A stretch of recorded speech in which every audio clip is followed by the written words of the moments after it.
Hey guys, welcome back to our channel. இன்னைக்கு mini vlogல ஒரு டேஸ்டியான broccoli pasta ரெசிபி தான் பார்க்க போறோம். ஃபர்ஸ்ட் அதுக்கு panல கொஞ்சமா ஆயில் ஊத்தி ஆல்ரெடி blanch பண்ணி எடுத்து வச்சிருக்கிற broccoli-ய போட்டு கூடயே கொஞ்சம் உப்பு பெப்பர் போட்டு நல்லா ஃப்ரை பண்ணி எடுத்துக்கோங்க. கொஞ்சம் கலர் மாறுற மாதிரி. அதுக்கு அப்புறமா அதே panல இன்னும் கொஞ்சம் ஆயில் போட்டு capsicum, onion போட்டுக்கோங்க.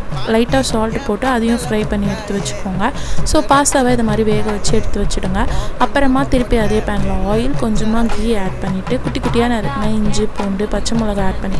கூட ஒரு டேபிள்ஸ்பூன் மைதா மாவு ஆட் பண்ணி நல்லா ஃப்ரை பண்ணிட்டு அது கூட கொஞ்சமா பால் ஆட் பண்ணிட்டு கொஞ்சமா வாட்டர் ஊத்திக்கோங்க. நான் இன்னைக்கு இதுல ஒரு கியூப் சீஸ் ஆட் பண்ணிருக்கேன். ஆட் பண்ணி நல்லா இது மாதிரி திக்கான கன்சிஸ்டன்சி வந்தோடனே ஃப்ரை பண்ண வெஜிடபிள்ஸ்லாம் போட்டு கொஞ்சமா கெச்சப் போட்டுக்கோங்க. அது கூட கொஞ்சமா பாஸ்தாவையும் ஆட் பண்ணி நல்லா மிக்ஸ் பண்ணி விடுங்க. மிக்ஸ் பண்ணி விட்டு கொஞ்சமா சில்லி ஃப்ளேக்ஸ் போட்டுக்கோங்க. ஆரிகானோ இருந்தால் அது கூட ஆட் பண்ணிக்கோங்க. அவ்வளோதான், நம்ம டேஸ்டான பாஸ்தா ரெசிபி ரெடி. உங்களுக்கு இந்த வீடியோ பிடிச்சிருக்கும்னு நினைக்கிறேன். மறக்காம சேனலை சப்ஸ்கிரைப் பண்ணிக்கோங்க. Love you all, take care, bye bye.